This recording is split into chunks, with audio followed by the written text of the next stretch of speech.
think the Fed has told us that they're going to tolerate higher levels of inflation to reduce the debt to GDP. What does that mean? That means that your buying power in your currency is going to go down. So your groceries are going up. You're just not going to have as much buying power. So to me, even if the Fed says, hey, as long as the Fed says we're not going to raise rates to 10% and really crush inflation, I think Bitcoin does well in the two scenarios that we're talking about. An even Fed or Fed rate cuts is going to dissipate. If you talk about how many dollars into the market this is, you're talking about last week it was about $60 million a day of sell pressure. That's now cut in half to $30 million a day. But you're talking about $1 trillion market. So it's very, very small. So I think if anything, it's going to be the psychological impact of it and the fact that we're all saying, hey, look at this 4-year cycle that we have out there. Probably what's more important, though, is when you get to see some of these bigger brokerage firms come online. So Morgan Stanley, UBS, once they are online and they can have their customers start coming to Bitcoin, that's a lot of pent-up demand. What about with the ETFs? How does that change the game now? Because last halving, we didn't have ETFs. That's right. And I think actually it changes tremendously. That's why Morgan Stanley and UBS are so important, because up to this point, they have not been able to buy those ETFs. Their clients haven't been able to buy it. So if you think about it, you now has an asset with the most demand it's ever going to have, right? You've got all these people just able to come on, and supply has been cut. Coins on exchange are down. So you're having a whole bunch of pent up and potential demand hitting lower supply. To me, that's the bullish setup for Bitcoin. We had a segment on earlier where we were talking about gold. Do you think Bitcoin will ever be a safe haven type asset? I think eventually it could be, but I think we're talking 10 to 20 years down the road. Okay. I mean, it is still in the early stages of acceleration here.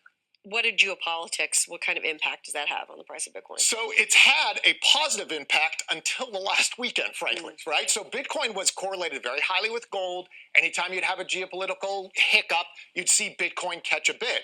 Although over the weekend, when we saw the Israel-Iran attacks, we saw Bitcoin dump. And I think it's kind of trying to figure out what its personality is his. And as it gets more ingrained into the financial system and there's more different type of traders, it's going to start to get correlated to other markets. Do take that 10 to 20-year view that it's going to be this ecosystem that's created. Other than the ETF, other than buying Bitcoin straight out, what are some other things that viewers should look at? Yeah, so I would look at some of the other coins. So that would be Ethereum. Ethereum and Solana are probably the two that you could buy this cycle, because those are going to be the ones that the new financial system's built on top of. So decentralized finance, heard about DeFi.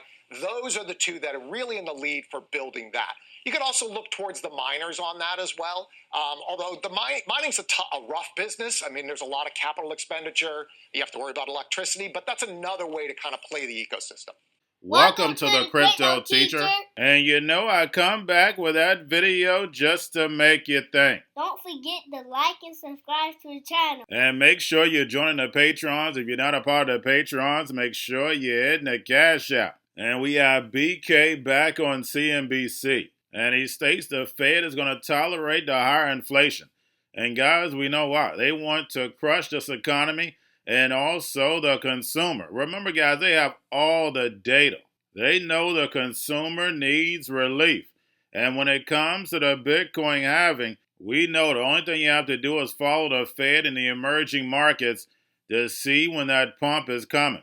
Now, BK talked about the drums are beating and Bitcoin falling. But guys, we know that's all a narrative. Remember, all this is a setup to the fourth industrial revolution. Remember, not just Bitcoin fell, all the cryptos fell. And we know it's nothing but an algorithm. And these algorithms, like Aladdin, are undefeated. And then BK talks about the new financial system. That's right, he actually stated new financial system. And we definitely know DeFi is the new banking. And the emerging markets are going to lead us into the fourth industrial revolution. And even though all this technology came from America, we're going to be following behind on purpose. Remember, America is the last free nation. And we know the NWO caused the problem, wait for the reaction, and run in with the solution. And now we have TikTok as a distraction. And of course, who's connected? That's right, China. And guys, we're hearing the drums are beating. But what's crazy about the drums are beating everywhere. It's nothing but chaos. Remember, guys, this is biblical. And while the sheep stay distracted on things that don't matter, the world is changing right in front of their eyes. And that's why I tell you it's so important for you to stay in the lab. Enjoy 2024, but stay in the lab and get yourself prepared. We know something is going to happen that we never would have thought of to bring on that crisis. So therefore, we can move towards this digital economy. While the sheep are distracted, the money runs out the back door. And it's going to take about 3 to 5 years, but this is going to be the fastest industrial revolution that we've ever seen built. And remember, the crypto teacher told you, because he knows when it comes to the NWO, it's all planned out. You have a wonderful day. I think it's all about the interest rate volatility, because what was interesting is the first quarter yields moved higher, but interest rate volatility actually fell to the lowest since before the Fed started raising rates. And then it just became a positive growth story and perhaps a high for longer, which is okay, can be absorbed by stocks. What changed in April was all of a sudden you had a shoot up in interest rate volatility, and you actually brought back the higher for longer discussion because it became much more about inflation and, oh my goodness, do we need to price in a chance that we go back to actually speaking about rate hikes? And that last bit we think is overdone. The bar is quite high here to actually reintroduce hikes, and we heard that from Chair Powell, and we expect interest rate vol to calm down. The House passed a series of foreign aid bills set to send billions to Israel, Ukraine, Taiwan, and more. But wedged into that package as well was a potential ban on TikTok. Let's get to Emily Wilkins. She has the latest. Tell us when this thing's going to hit the Senate. Hey, David. Well, yeah, as you said, the House passed this potential ban on TikTok over the weekend. It was part of that larger age package. And yes, it now goes to the Senate. They are expected to begin votes for this on Tuesday. And they could wrap up votes for this on Tuesday as well. Might be Wednesday. We'll see exactly what it is. And remember, this bill is a little bit different than previous iterations of the TikTok bill. The biggest change is that it would be a longer time for TikTok to find a new buyer and to have it divest from parent company ByteDance. Original bill only gave it 6 months. This new bill gives it as little as 9 months, but could give it up to a year, depending on whether or not President Biden or the president would give it an extension. And at this point, the bill does have some pretty good support within the Senate. You saw a lot of bipartisanship in the House, of course, and then you saw a key senator, Senator Maria Cantwell. She's the chair of the committee that's been overseeing TikTok, and she came out with an endorsement for the House bill. But of course, even if legislation, that does not mean that the battle over TikTok is over. The company's CEO, Shou-Zi Chew, said that there would be legal action on the table if Congress did wind up passing something. And you have a couple lawmakers who think that he has a case to make. Listen to what Congressman Ro Khanna said on ABC over the weekend. I don't think it's going to pass First Amendment scrutiny because I think there are less restrictive alternatives. We could have made it a crime to transfer Americans' data to an adversarial foreign nation or foreign state interference, but to just ban 170 million Americans who engage in speech and livelihood.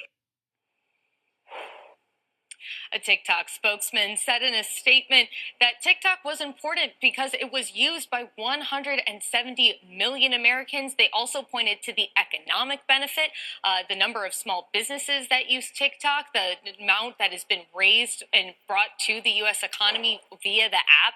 That's a really big case that they've been making throughout this entire push, really putting their creators forward. And guys, we'll be seeing exactly what happens to this bill when it comes to the Senate tomorrow. Very clear that his objective is to get the Chinese military to the point where it could fight and win a war. Whether that is, in fact, the condition that the military finds itself in today, I think that's questionable, especially if you have so many high-ranking officials being moved around and removed. At the same time, that effort is not going to change because it's even though we may not have great certainty about who's in charge of the military at any specific rank. We know very well that Xi Jinping is in charge, and it's very clear what he wants to do. Going to a different economy, and we're going to be learning more about that as we go. But clearly, we're learning that things can be done from remote locations. We're learning that technology can replace people even more than we thought. We're not going back to the same economy. We're recovering, but to a different economy, and it'll be one that is more leveraged to technology. And I worry that that is going to make it even more difficult than it was for many workers. In Silicon Valley, and my friends who work in technology know that what we did to the manufacturing workers, we are now going to do to the retail workers, the call center workers, the fast food workers, the truck drivers, and then even bookkeepers, accountants, insurance agents, lawyers, and on through the economy. So what happened to the manufacturing workers is a very clear sign. And so we'll import Chinese-based CBDC technology. So it's going to be CBDC in a box provided to you by the People's Bank of China. But every stock, every bond, every currency, every commodity, every piece of art, every private business, every piece of real estate will eventually be a token on a blockchain, an entry on a ledger, permanent and immutable. We will have truth instead of trust, and we will save over $7 trillion a year. 6 to 8% of global GDP is wasted by the friction of the trust industry that's necessary when you have dual entry accounting. With triple entry accounting, which is what a blockchain is, we get rid of all of that friction. It's a beautiful future. Like what you see in China and their social credit scoring systems, right? If we get identity wrong, it could be a tool to enslave humanity. And if we get it right, it could be a tool to liberate humanity. And as an American, I'm obviously rooting for the one that's on the side of freedom. Bitcoin is an international asset.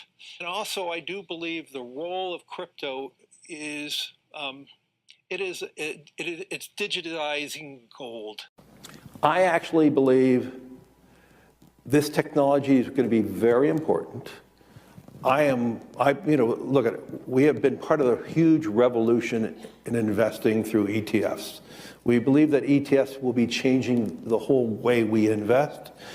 Many people still use it as a means, people are investing it for indexing. No, the majority of people who are putting money in in ETFs are active investors that are buying exposure. The entire bond market is being transformed as we talk right now. I believe the next generation for markets, the next generation for securities will be tokenization of securities. And if we can have that distributed ledger that we know every beneficial owner, every beneficial seller, we all have our code of who's buying, who's selling, instantaneous settlement. And think about it, it changes the whole ecosystem. Chinese bank ICBC has been hit by a ransomware attack, and the U.S. Treasury market, as a result of that, has been disrupted. This, according to the Financial Times. We're getting more right now with Bloomberg's Shonali Bassick. Shonali, what do we know? Listen, we have the Financial Times now reporting that ICBC, one of China's largest banks here, was hit with a ransomware attack. And remember, they're a very significant intermediary in the Treasury market. The SIFMA has told its members that this has been part of the reason here that the system is kind of clogged up, if you will, during that auction that we saw a little bit before. The attack had prevented ICBC, according to the Financial Times, from settling Treasury trades on behalf of other market participants. A large executive at a major bank also telling the paper that such a large party on the fixed income clearing corp creates major concerns, potentially impacting the liquidity of Treasury markets. Now, it was not just a poor auction. It was absolutely lousy, and when the dealers have to step in to save a treasury auction, that's a rare occurrence. And very much a traditionalist. I like staying with the dollar. You know that from when I was there. It's make the dollar the choice. I hate when countries go off the dollar. I would not allow countries to go off the dollar, because when we lose that standard, that will be like losing a revolutionary war. That will be a hit to our country, just like losing a war. And we can't let that happen. And too many countries now are fighting to get off the dollar. And Cryptoteacher and the New World Order book, plus the 3 Kids books. It's time to re-educate. Also, new to cryptos, Coinbase, Bitrue, Binance. Do not forget book links and crypto links are in the description. The stock channel, guys. Don't forget to go like, subscribe, spread everywhere. You have your Kobo, your chip stocks, your banking, your gaming. While everybody's sitting at home, get home stocks, the Seaver, the biotech stocks. And while everybody's at home wishing, they were still getting that free money. What are they doing? Drinking and smoking weed. Don't forget about those stocks, and you have a wonderful day. The most powerful person in the world is the storyteller. The storyteller sets the vision, values, and agenda of an entire generation to come, Steve Jobs. And guys, you know I truly believe in this. When you look at the New World Order, they're the storytellers. And that's the reason why I wrote my New World Order book. But guys, now it's time to change the current generation. And I wrote 3 kids' books. You know, I love the Trinity because I understand the power that's in it. So I have 3 books. We have an opportunity to change the generation, to educate, not just me, but I want to show you that I take action on a daily basis. And I want you to take action on a daily basis. Whether it's your job, whether it's in your community, we have an opportunity right now to educate the masses. I posted this on my Twitter account. Please share, but this is a short clip of the 3 books. There's going to be a clothing line and action figures. Please get these books for your kids, nephews, cousins, friends, so therefore we can start the re-education now. Because as we see, the 4th Industrial Revolution foundation is definitely here. Robots, algorithms, drones, taking humanity out the picture. We have to re-educate. But let's get into the video. Part 1. King Joshua and Grandma Tam save the village. Part 2. King Joshua and Grandma Tam save New York from COVID stories 3. Part 3. King Joshua and Grandma Tam goes to China.